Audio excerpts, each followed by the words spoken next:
Le regalé a papá un viaje a un resort de lujo y un cheque de 14,000 por su cumpleaños. No dijo gracias, solo sonrió. Tu hermana es esencialmente la única heredera ahora, dijo. Mamá añadió. Le firmamos todo a ella, oficialmente. Yo solo dije, la abuela no está de acuerdo. 2 días después, algunas cuentas fueron pausadas, los documentos legales actualizados en silencio, y su abogado me llamó a mí primero. La abuela estaba sentada a mi lado, sonriendo. Cuando papá abrió el sobre, no se inmutó. No hubo jadeo, ni sorpresa. Solo asintió con calma, como si le hubiera entregado un recibo de luz en lugar de una reservación para una semana todo, incluido en el Banyan Tree en Phuket, su resort soñado, y un cheque por 14,000. Mamá, sentada a su lado, me dio esa sonrisa apretada que siempre reservaba para cuando yo eclipsaba a mi hermana. Ellie, qué generosa eres, dijo, como si mi regalo la hubiera incomodado de alguna forma. Entonces papá se recostó en su silla, dobló el sobre con cuidado y dijo las palabras que hicieron que se me helara la sangre. Tu hermana es esencialmente la única heredera ahora. Parpadeé. ¿Qué? Mamá intervino antes de que pudiera siquiera procesarlo.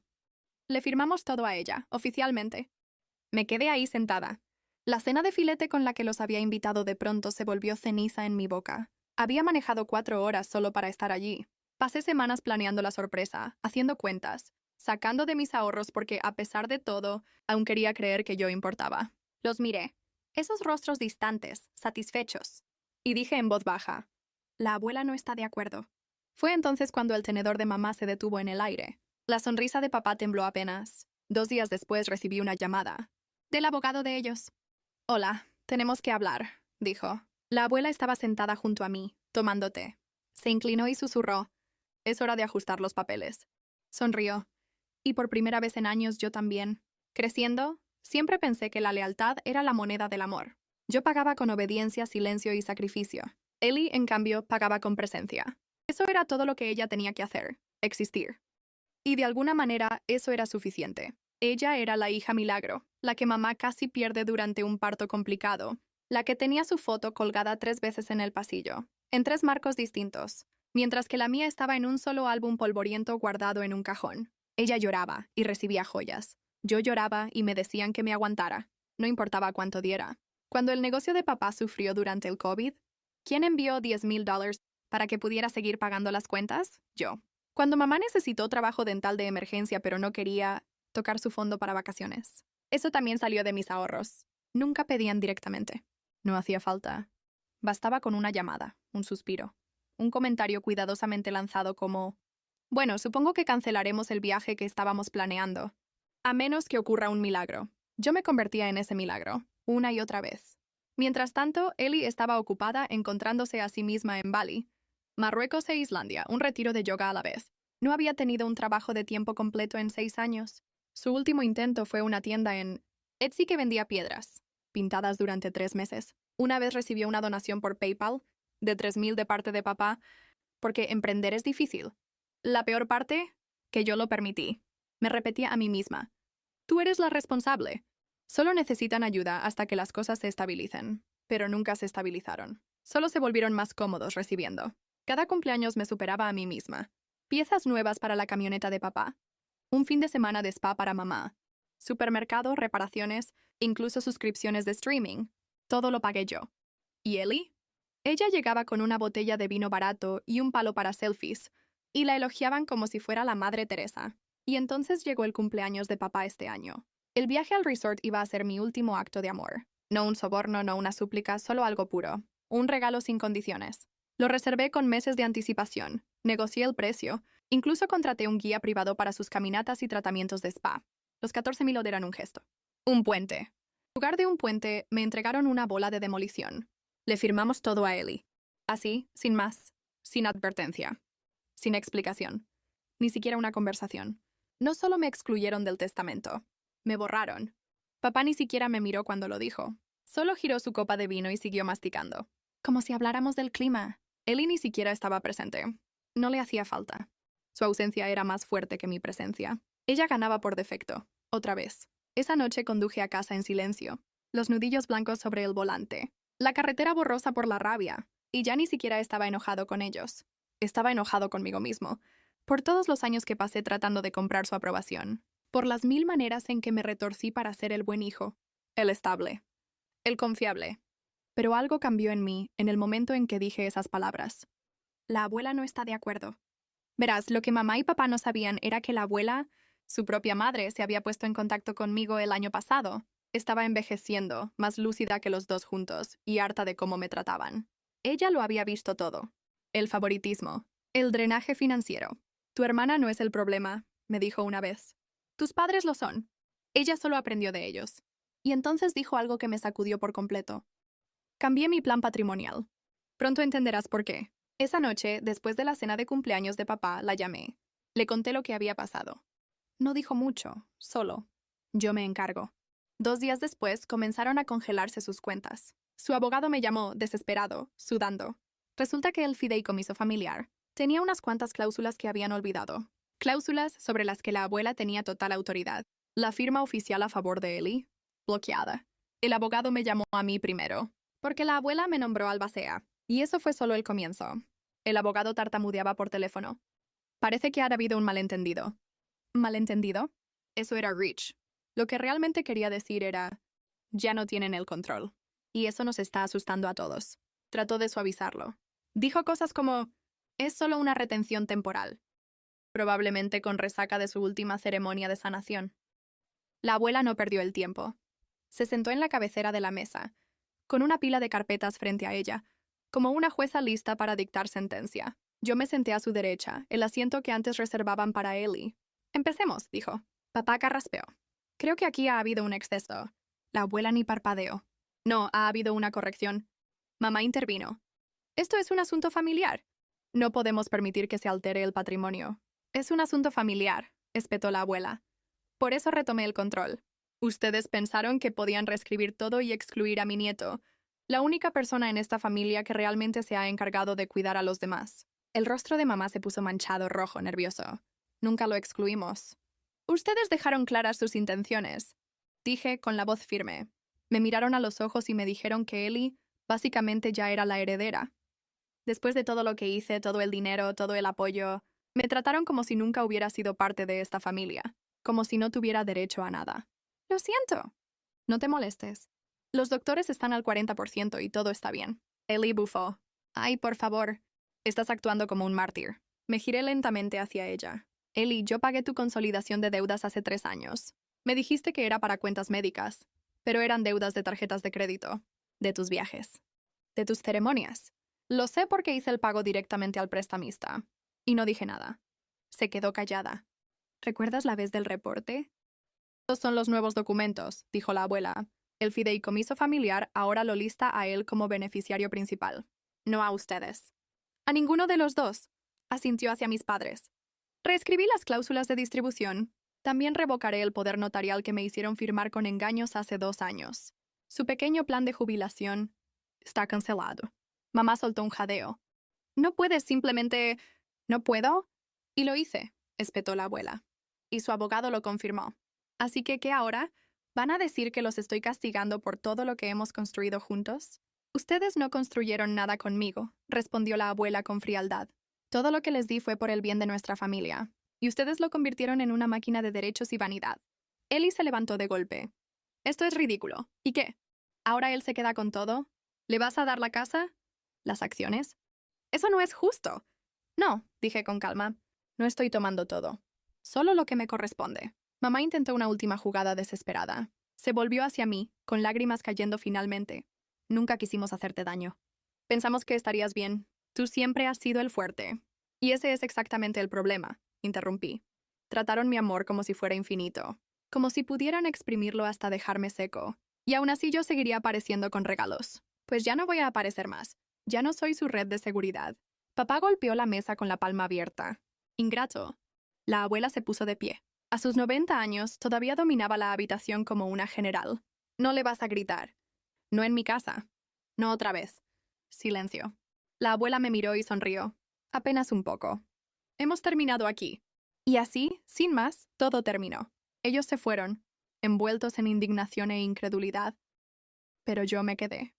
Por primera vez en mi vida, yo no era el que estaba siendo ignorado. Al principio no lo creyeron. La expresión de shock en sus rostros, cuando la abuela cerró esa carpeta, fue casi cómica, como si realmente creyeran que su control sobre la fortuna familiar era eterno. como si yo jamás pudiera tener el descaro de enfrentarme. Pero no todo terminó con esa reunión. 3 días después, los dominos empezaron a caer, y rápido. El abogado de la familia, que siempre había sido más leal a papá que a la ley, envió una carta discretamente. Su firma ya no los representaría, por un conflicto de interés. Traducción. Se dio cuenta de que el bando ganador había cambiado. Y luego vino la auditoría. Verás, la abuela no solo reescribió el fideicomiso, también contrató a un contador forense. Aparentemente, algunos de esos regalos para Ellie no eran simples gestos de generosidad. Eran retiros fraudulentos de una cuenta conjunta familiar bajo el fideicomiso. Y lo peor, algunos tenían firmas falsificadas, incluida la mía. Me senté en una reunión con la abuela, 2 abogados y el contador mientras detallaban exactamente cómo $87,000 habían sido extraídos como supuestos, préstamos de emergencia que nunca se reportaron. Curiosamente, casi todos coincidían con los retiros espirituales de Ellie y sus procedimientos estéticos. Durante ese tiempo, ella se tomó un retiro sabático de 2 meses en las Maldivas.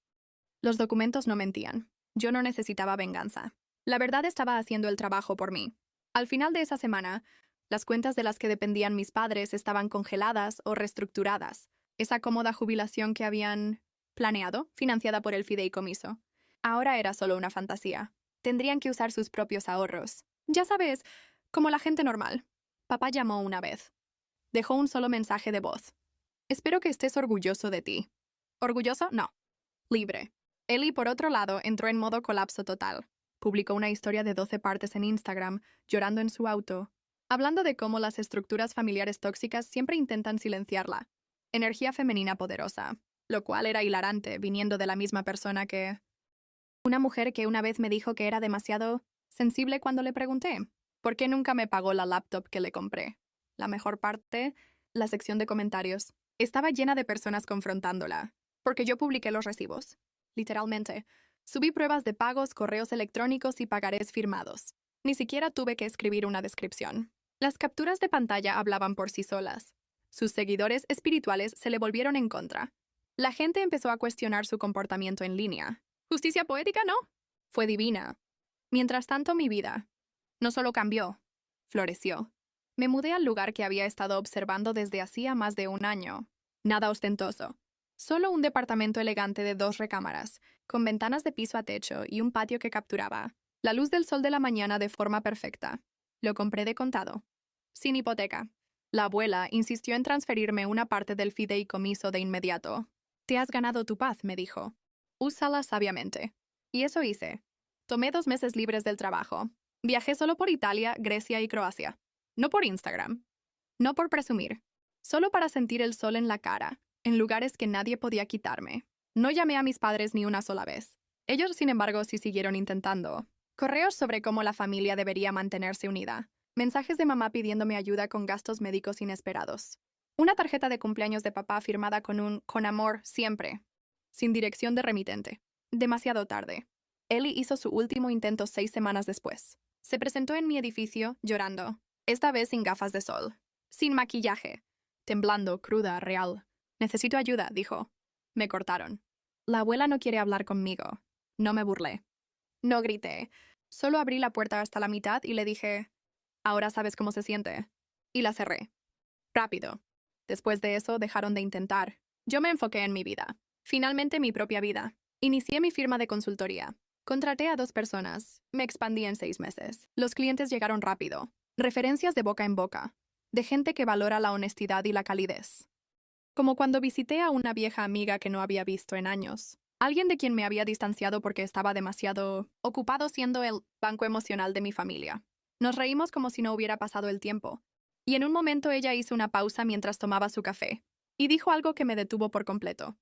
Te ves más liviano. Como si al fin hubieras salido de la sombra de alguien más. Y era verdad.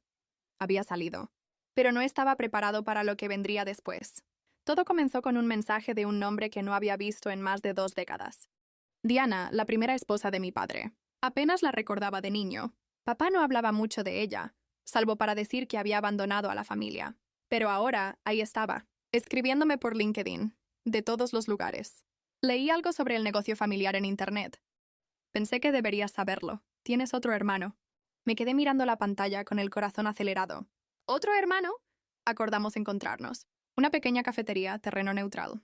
Diana, claro, estaba mayor, pero había algo en sus ojos, algo familiar. Y entonces él entró, de mi edad. Los mismos ojos que yo, la misma forma de caminar. Su nombre era Mark. Medio hermano, había crecido en el otro lado del país, criado por Diana, sin contacto con papá desde que tenía 6 años.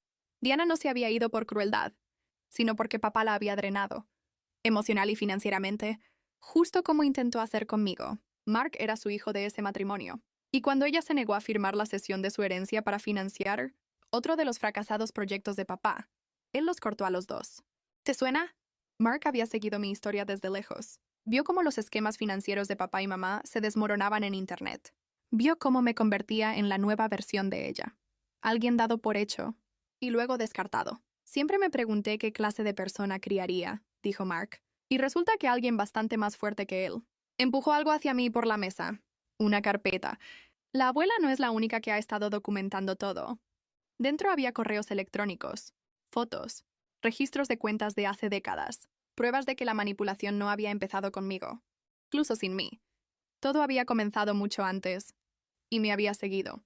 Papá llevaba años jugando el mismo juego, repitiendo el mismo ciclo con distintas personas, siempre culpándolas cuando se secaba el pozo. No solo intentó aprovecharse de mí, hizo de explotar a los demás su forma de vida. Pero aquí viene el giro. Mark construyó su propia vida, tranquila, exitosa. Dirige una empresa de logística, sin deudas, sin caos. No quería venganza, quería justicia. Creo que es hora de contar toda la historia, dijo. No solo por ti, por todos. Contactamos a la abuela. Ella aceptó. Y juntos presentamos una demanda civil. No para destruirlo, para exponerlo, para dejar la verdad por escrito. Cuando a papá le llegaron los documentos, ese fue el momento en que su historia se derrumbó. La prensa local lo recogió.